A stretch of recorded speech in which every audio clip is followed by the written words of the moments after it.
Hello everyone. Welcome to our Mandarin Chinese online course for beginners. This course is opened by Taiwan Education Center at SRMAP.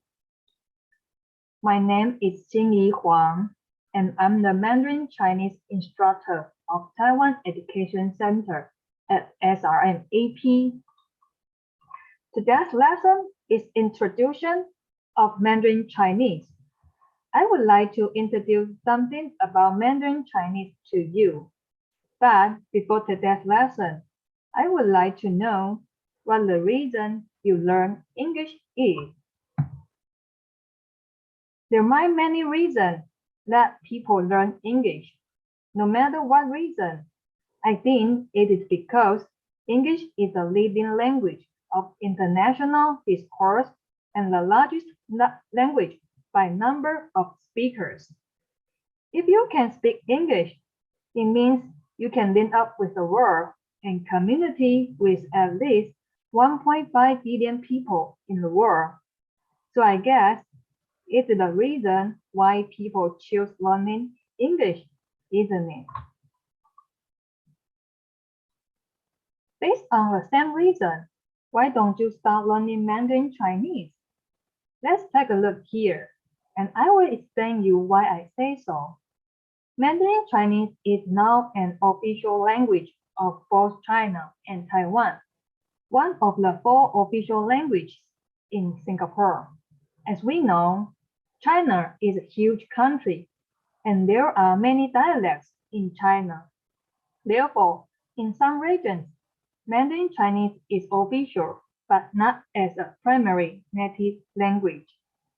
Mandarin Chinese is spoken in about 75% of the present Chinese territory, but about 75% of the total Chinese population. But whatever, Mandarin Chinese is the largest language by number of native speakers. Then plus 200 million learners, Mandarin Chinese is the second most spoken language in the world after English. So, should we start the lesson now?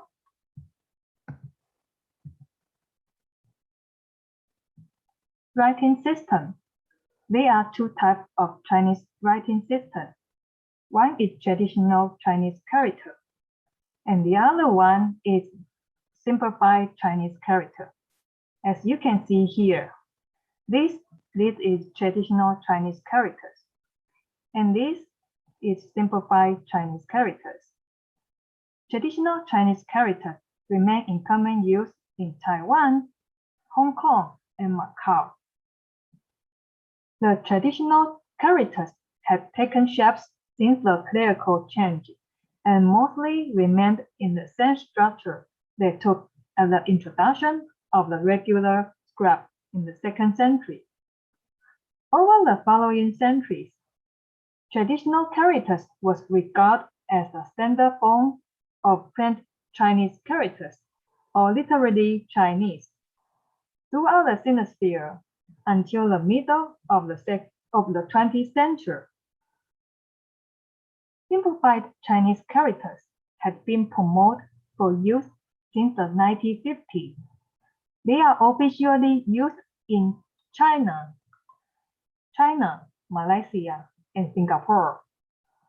Simplified character fonts was created by reducing the number of the strokes and simplifying the fonts of a sizable proportion of Chinese characters.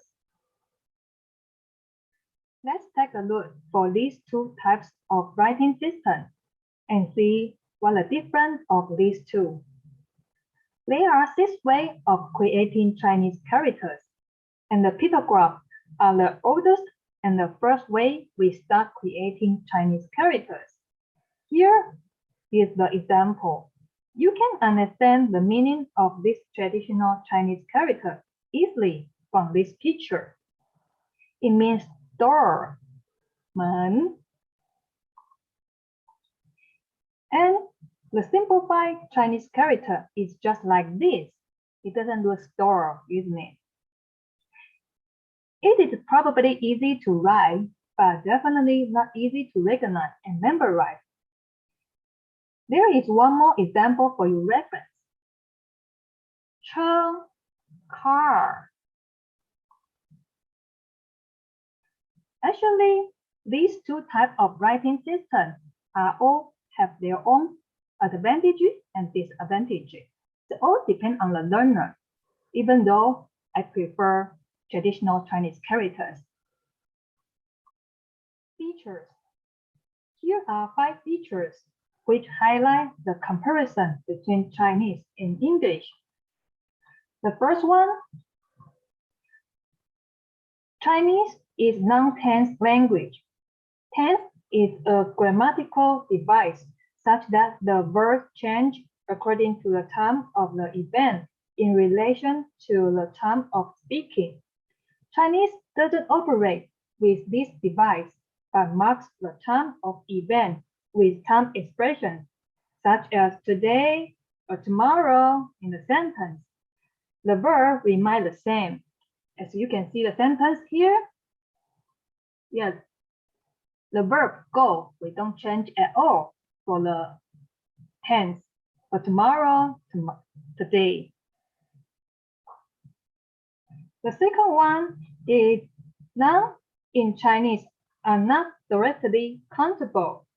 When the nouns in Chinese are not up to be counted, a measure must be used between a noun and a number. For example, like 2-piece candy, 1 slice toast. We need a measure to be added between number and the noun. Besides, nouns in Chinese don't have clear plural form, just like the sentence here. I have 2-piece candy, I have some candy. You can see the candy, we don't change to be a plural form. Chinese is a topic permanent language. Chinese sentences quite often begin with somebody or something that is being talked about, rather than subject of the verb in a sentence. So when you want to describe, explain, or evaluate a person, event, or thing, you place the person, event, or thing at the beginning of the sentence as the topic. The rest of the sentence serves as the comment. As you can see, these two sentences, playing basketball and this picture, are the things that you want to talk about, describe, or explain. So it's just like a topic. It's a topic you guys talking about. And I don't like it. I like it. It's quite nice. It's just like a comment. It's a comment going to give to the topic.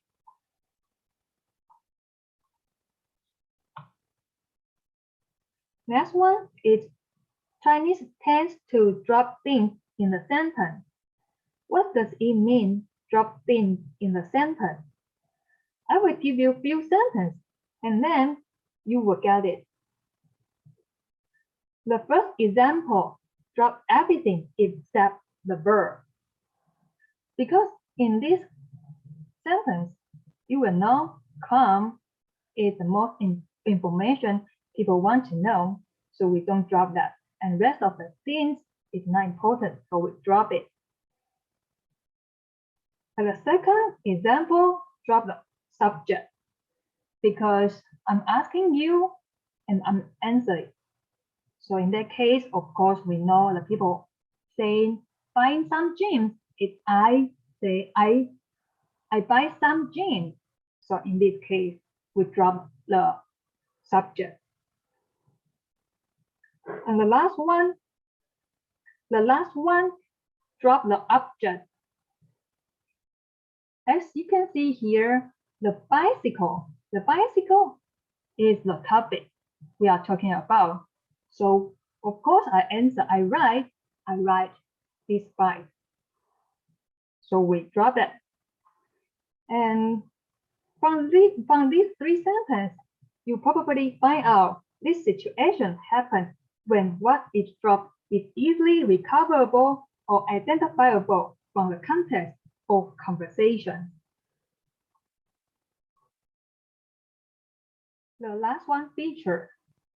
Chinese is a tonal language. Mandarin Chinese has 4 tones.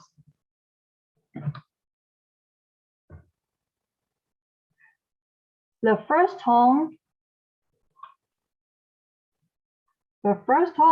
is a level tone with high level pitch, and the pitch should keep the same high from the beginning to the end. Second tone is a raising tone starting from mid pitch and raised to high pitch. Third tone is a dipping tone, slightly falling, then raising into high pitch immediately. Fourth tone is a falling tone, starting from highest pitch and falling to lowest pitch.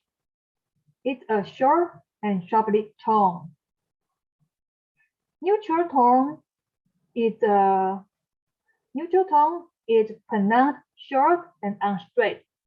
But basically, we say there are 4 tones in Mandarin Chinese, and neutral tone is not there. Why? It is because neutral tone cannot be used independently, and it's mostly for grammatical function use. Now, we are going to start the grammar part. Of course, all languages, including Chinese, have grammar. So, in this session, I would like to present you the most salient and important feature of Chinese grammar. The first thing I would like to introduce is the similarities between Chinese and English. Let's start from the most basic sentence structure, SVO. Subject plus verb plus object. 他们卖咖啡 They sell coffee.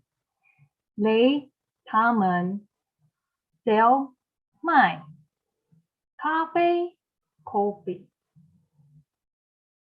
It's the same.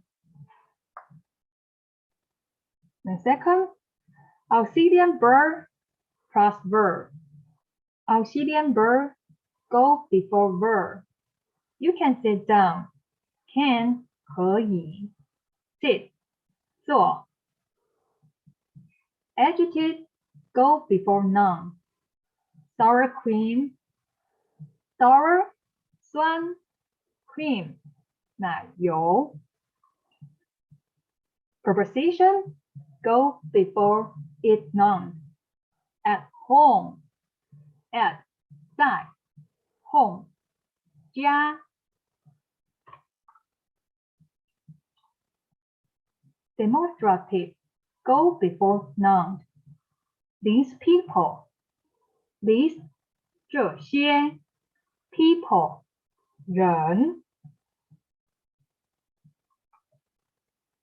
These similar structures. Non-related clause. The book that you bought. You bought 你买书 book.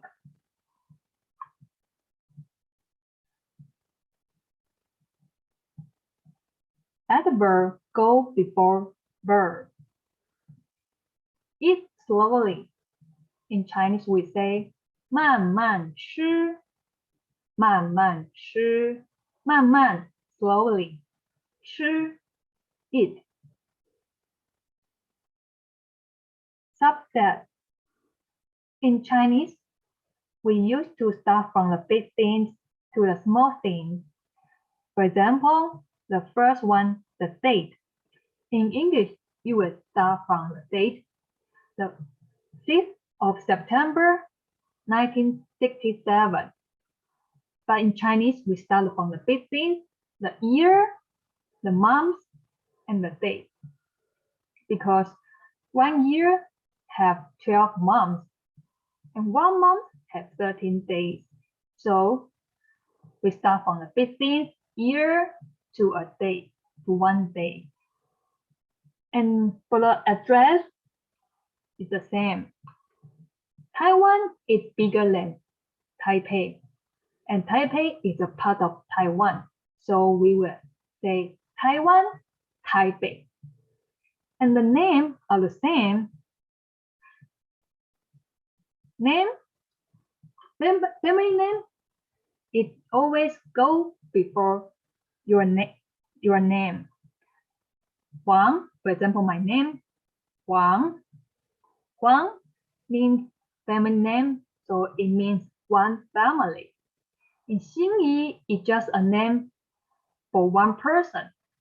And Xingyi is one member of the family Guang. So we have to place family name first, then the name of a person. Modifier proceed modify. MPN.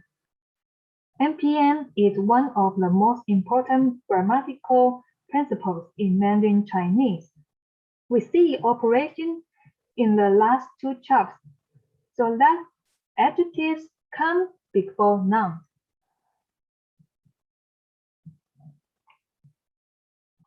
Possessive come before nouns.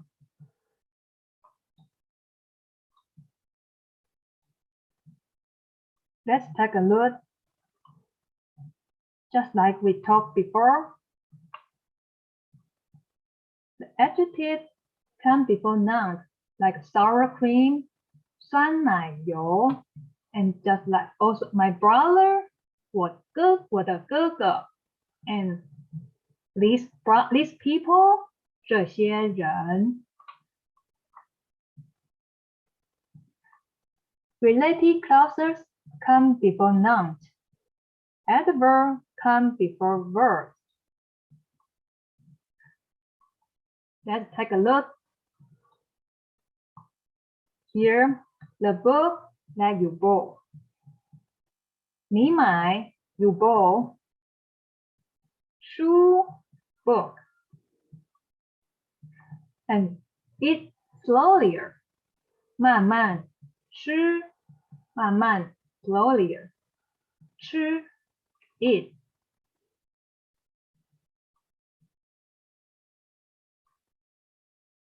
The second most important grammatical principle in Mandarin Chinese is principle of temporal sequence, TPS.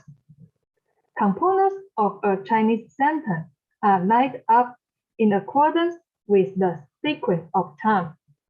This principle operates especially when there is a series of verbs contained within a sentence, or when there is a sentential conjunction. Here is an example. In English, we will say, David went to New York by train from Boston to see his sisters. But now, in real life, David get on a train. The train departs from Boston. It arrived in New York, and then finally he saw his sisters. This sequence of units is nature time, and the Chinese sentence will be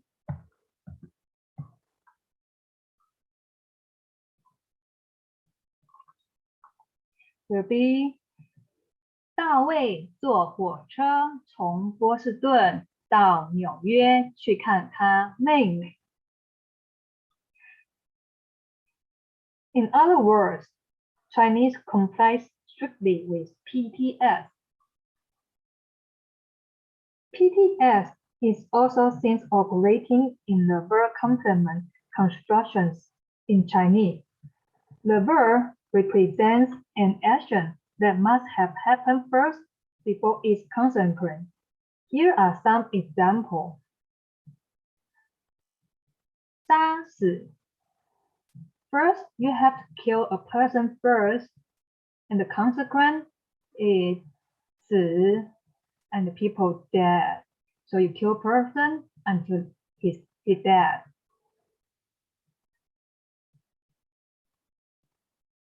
吃饱 you eat until you feel full. So 吃饱 you eat until you feel full. 写完 you have to write first and then until you finish writing.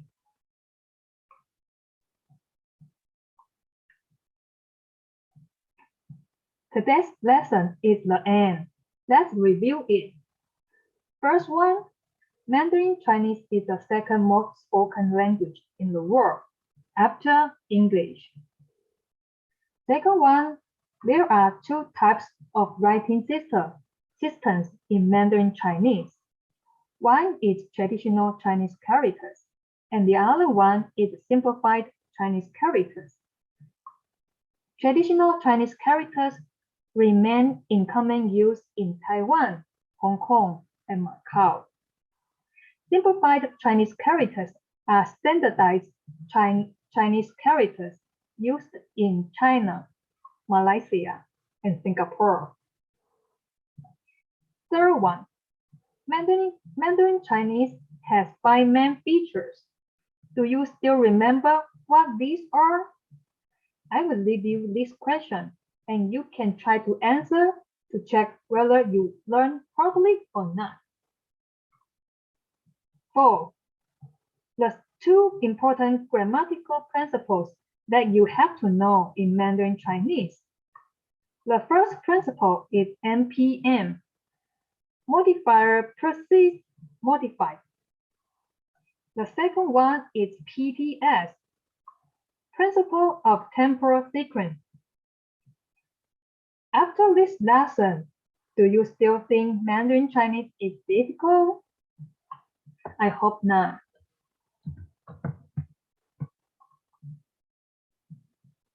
Thank you for your attention and see you next video. 再见。